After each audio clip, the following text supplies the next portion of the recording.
Ini tetap jalan ya. Tolong tanya, ini yang dari STT Misi kameranya nggak ada ya? Nggak kelihatan. Oh ya udah, ya oke.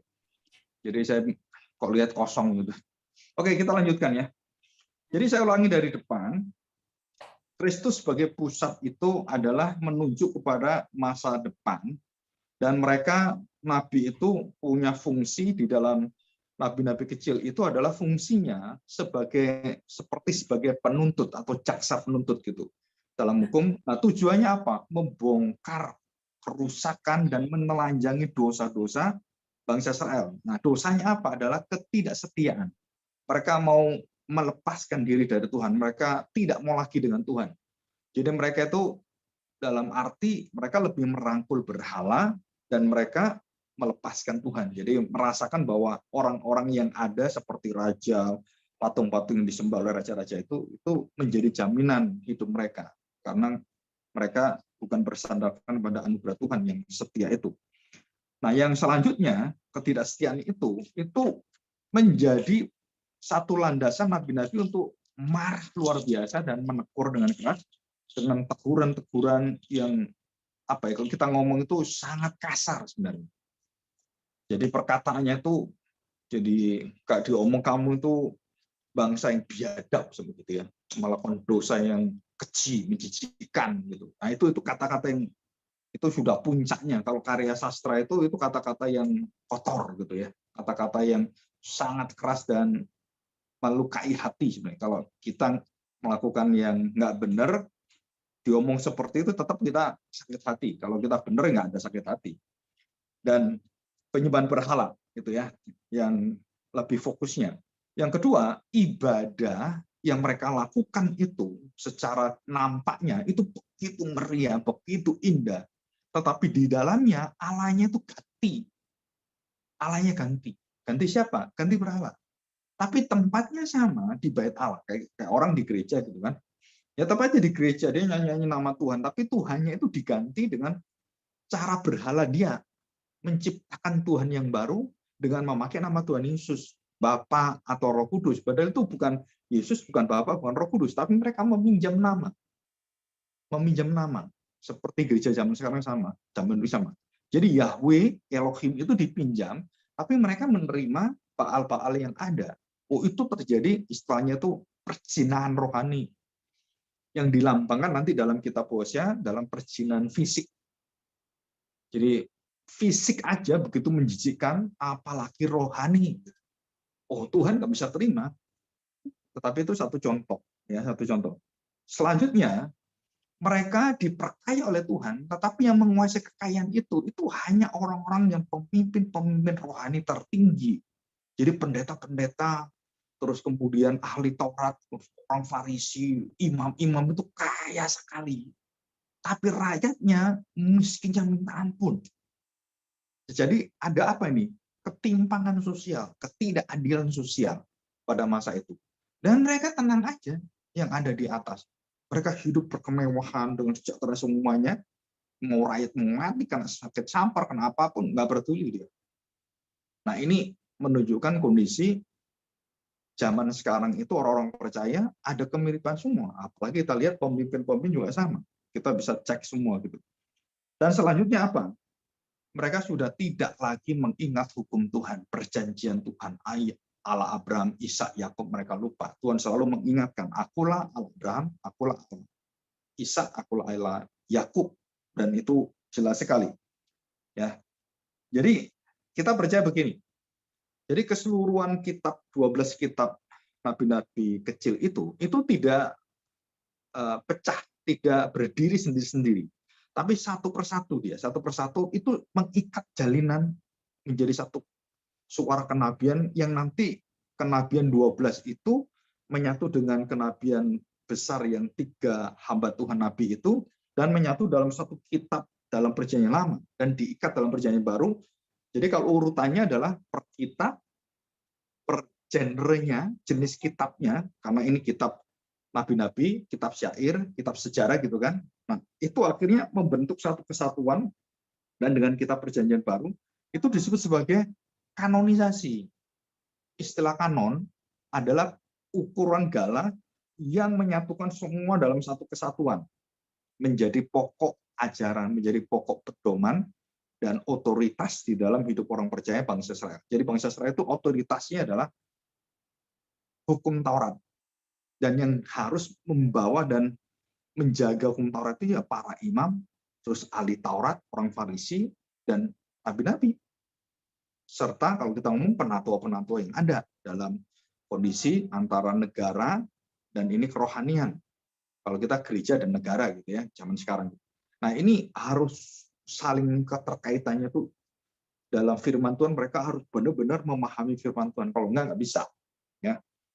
Oke, relasi kesatuan dan ketidakterpisahan. Jadi dia boleh terpisah. Jadi kalau kita membahas Hosea tentang bagaimana kejijikan Allah terhadap dosa bangsa Israel, kita harus melihat dalam kitab Amos bagaimana ketidakadilan sosial itu menjadi satu kejijikan juga bagi Tuhan. Satu kemarahan dan murka bagi Tuhan. Itu menyatu semua. Ya, tadi yang saya jelaskan, penyembahan berhala, keadaan sosial, kemudian beritanya, tujuannya, Allahnya diganti dengan Allah yang menurut mereka.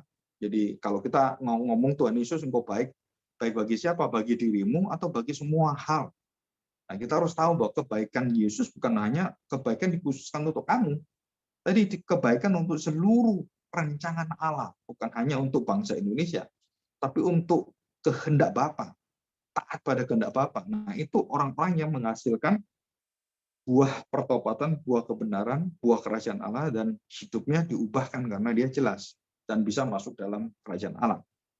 Ya, untuk ayatnya bisa dicatat tentang kesatuan dan ketidakterpisahan itu yang dikatakan oleh Tuhan sendiri, Lukas pasal 22 ayat 37, Lukas 24 ayat 37 sampai terakhir.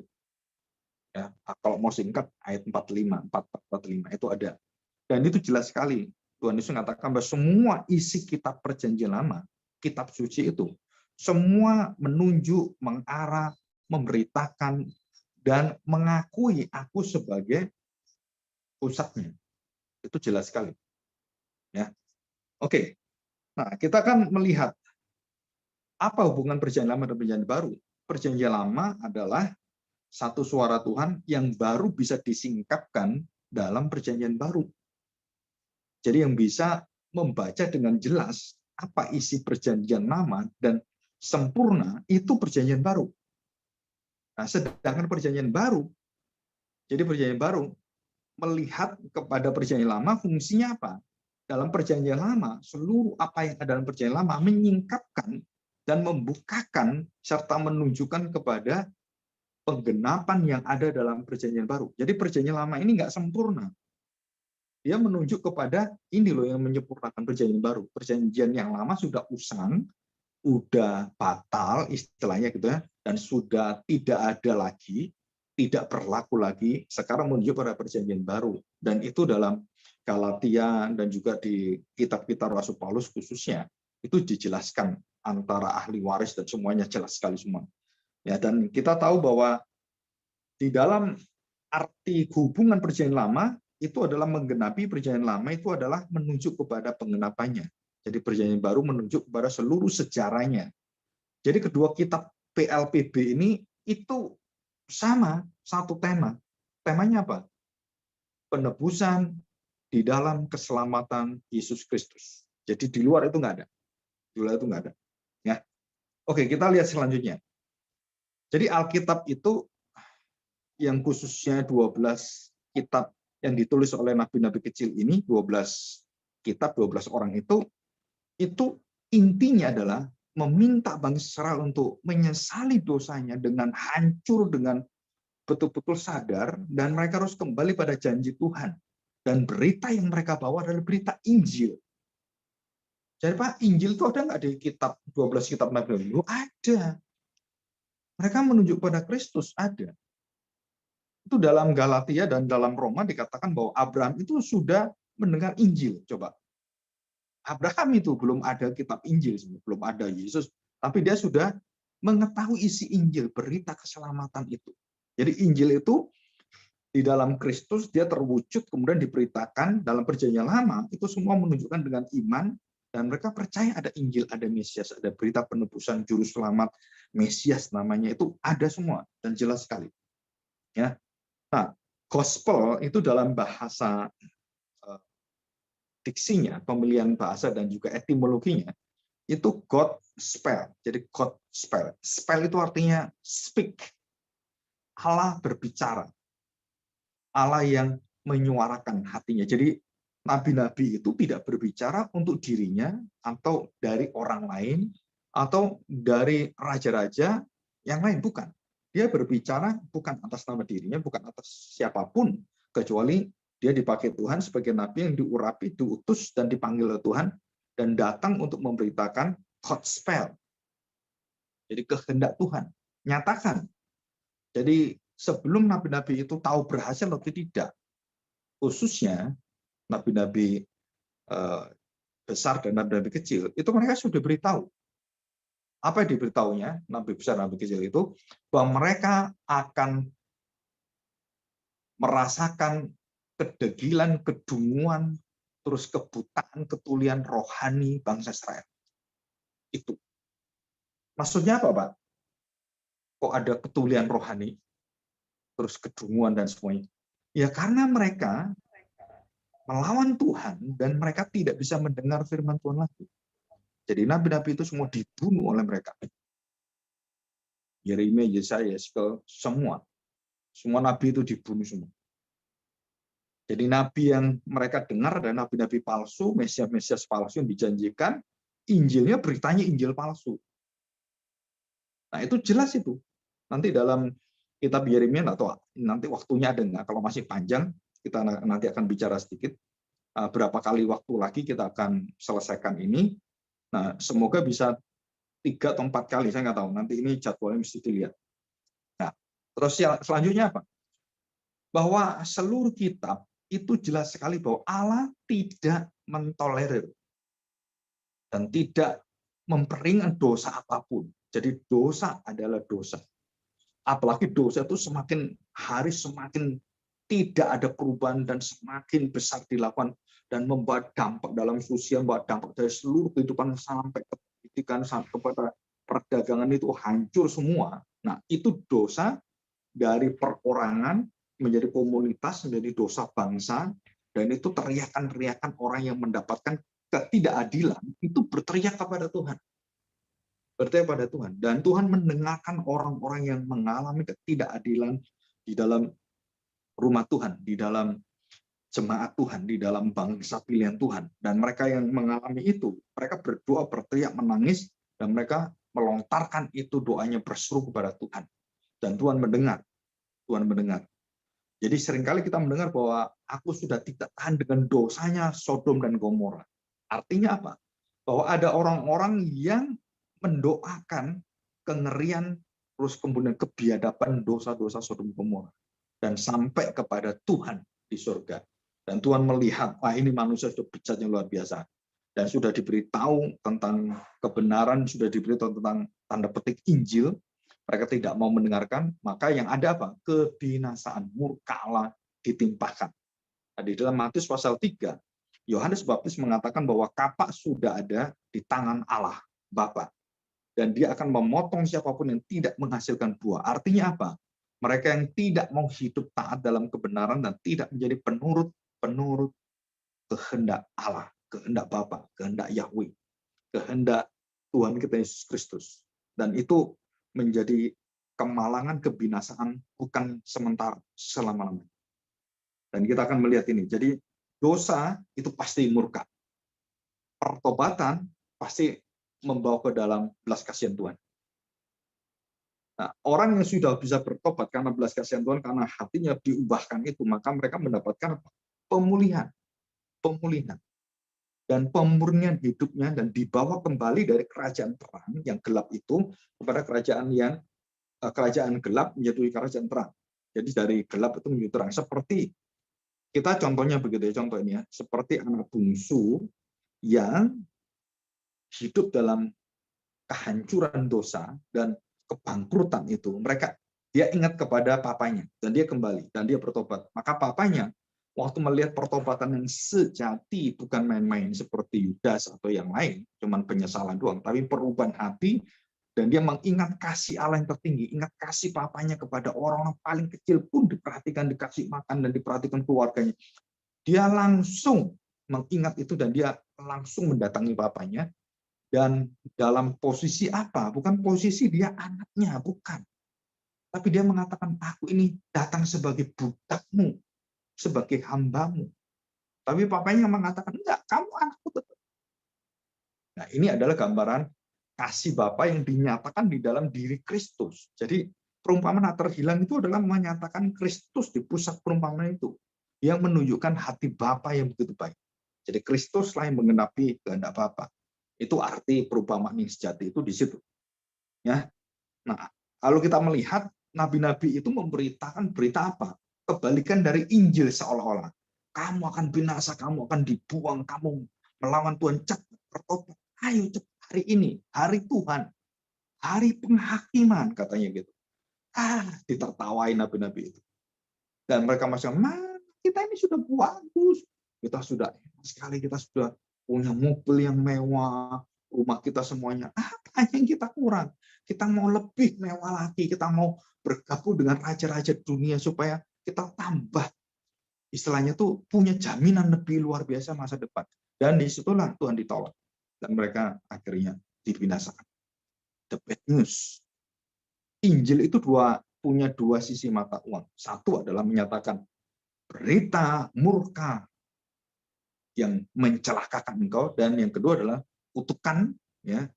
Yang kedua adalah kasih begitu dalam hati Allah yang sabar, dan ini dibukakan supaya Allah itu setia. Kamu lihat ya, ayo cepat. Tapi kenyataannya enggak. Jadi mereka menolak hati Allah yang begitu baik dan setia. Jadi manusia yang disebut sebagai umat pilihan bangsa Israel itu sama dengan kita semua. Jadi nggak ada bedanya. Bedanya adalah Allah yang milih, bukan saya.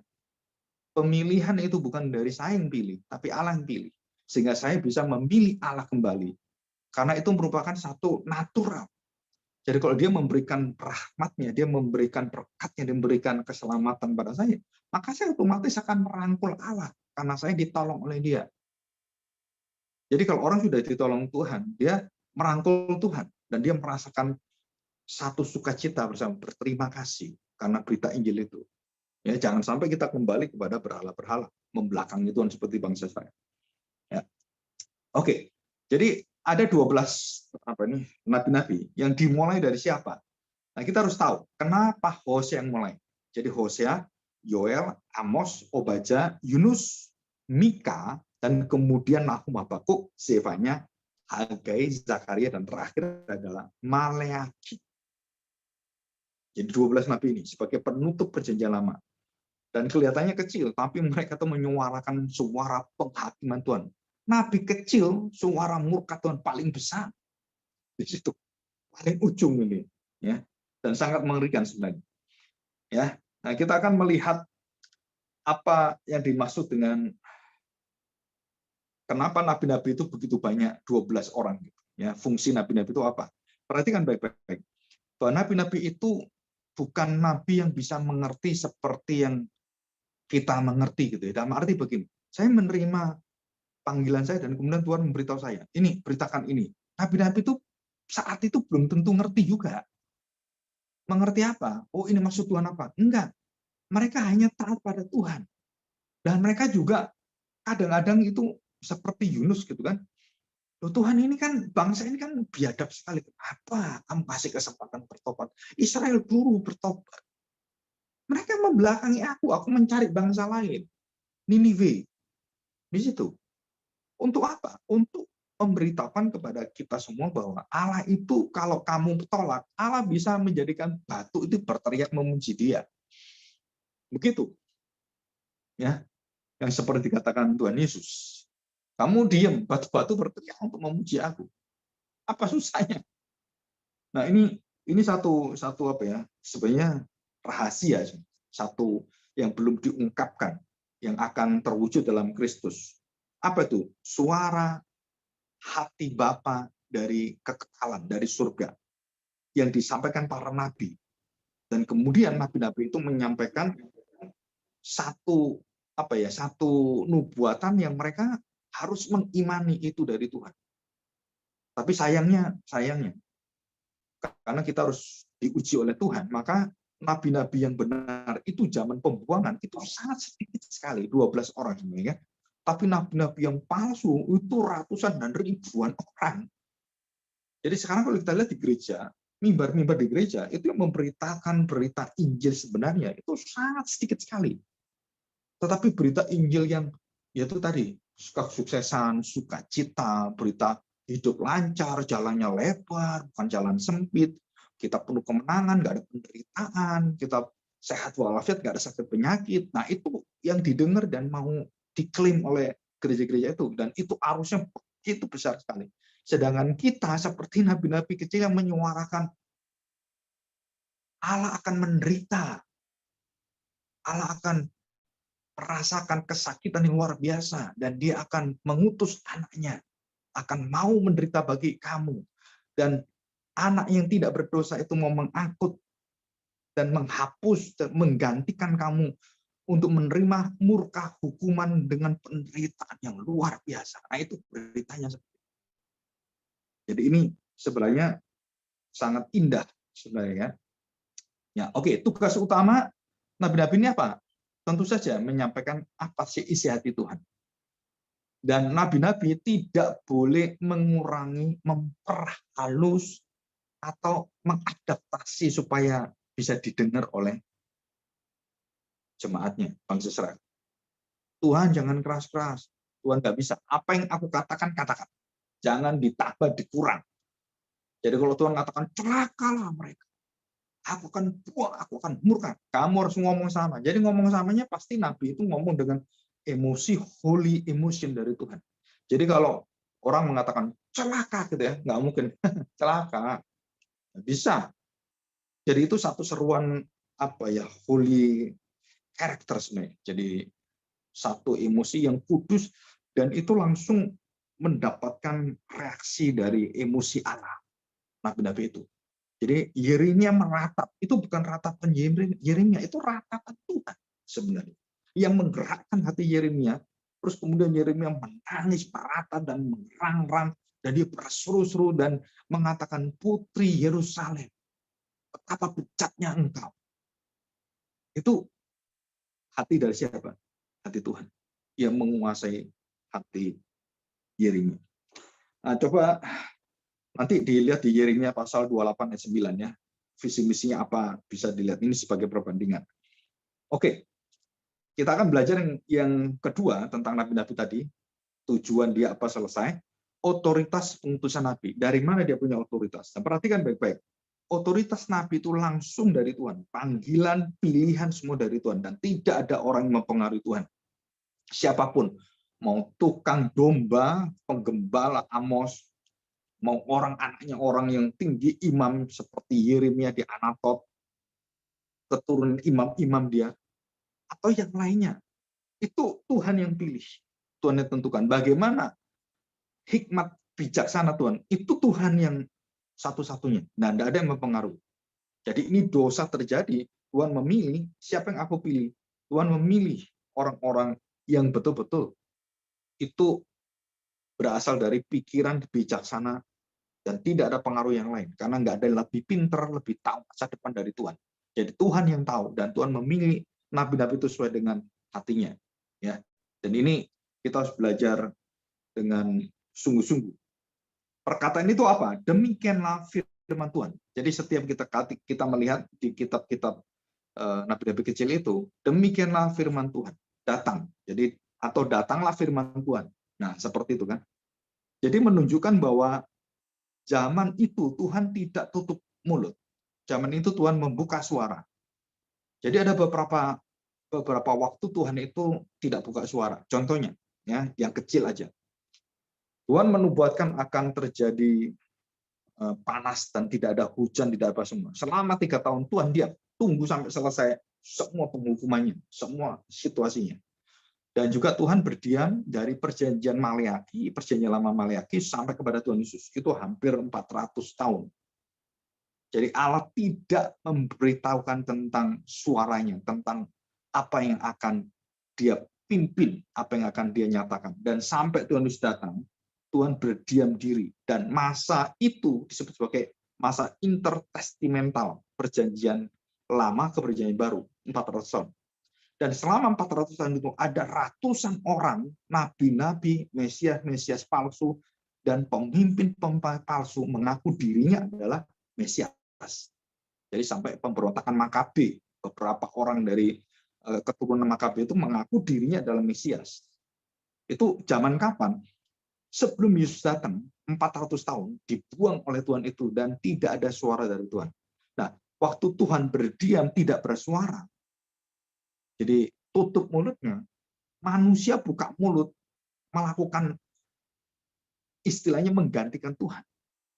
Dan mereka mengatakan, mengakui diri self-professing bahwa ini aku nabi, oh aku seorang raja, aku seorang juru selamat. Jadi muncullah berita-berita melalui orang-orang yang tidak pernah diakui oleh Tuhan.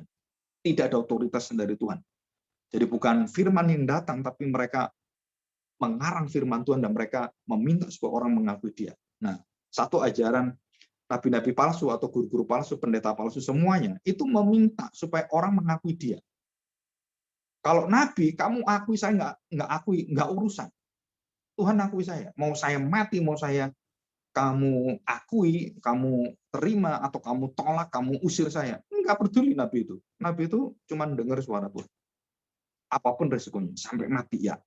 Nah itu sudah panggilan dan tidak bisa dia tolak, tidak bisa dia melarikan diri. Ya. Jadi otoritasnya jelas sekali di situ. Nah, karena Nabi itu diutus Allah, maka respon umatnya atau umat perjanjiannya kepada perkataan para nabi tidak lain adalah respon dari umat kepada Allah. Jadi nabi ini adalah perwakilan Allah. Kalau kamu merespon menolak nabi, artinya kamu menolak Allah. Kalau kamu merespon menerima nabi, kamu artinya menerima Allah. Di situ. Dan kenyataannya, masa pembuangan itu, nabi-nabi tidak direspon. Berarti mereka tidak mengakui yang mengutus nabi. Siapa? Allah. Dan ini adalah satu hati yang sangat menyakiti hati Tuhan. Dan ini Tuhan waktu ditolak seperti Tuhan Yesus mengatakan dalam doanya waktu menuju ke kayu salib. Nah, dia mengatakan begini, Allah itu seperti induk ayam yang mencari, ingin jadi mengayomi, jadi memberikan berkatnya kepada bangsa Israel. Tapi bangsa Israel itu sampai akhir, sampai anaknya datang, itu menolak Tuhan, bahkan membunuh anak Allah, membunuh Sang Mesias yang dinantikan malah dibunuh. Kenapa? Karena mereka konsepnya tentang Mesias sudah hancur semua dan dirusak, dikamili oleh para imam, ahli Taurat, orang Farisi, dan semua yang lainnya.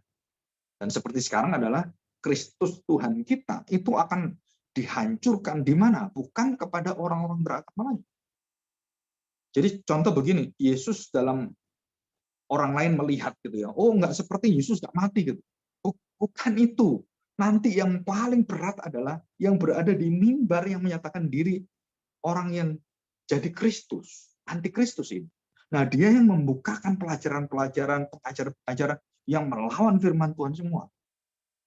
Saya baru dengar ada seorang pendeta yang ada di Indonesia mengajar anak-anak untuk mengalami perjalanan ke neraka. Bayangkan, ini anak-anak kecil, sampai mereka nangis ketakutan, sampai tergelepar-gelepar seperti itu. Seumur-umur saya nggak pernah baca Alkitab itu ada kejadian seperti ini.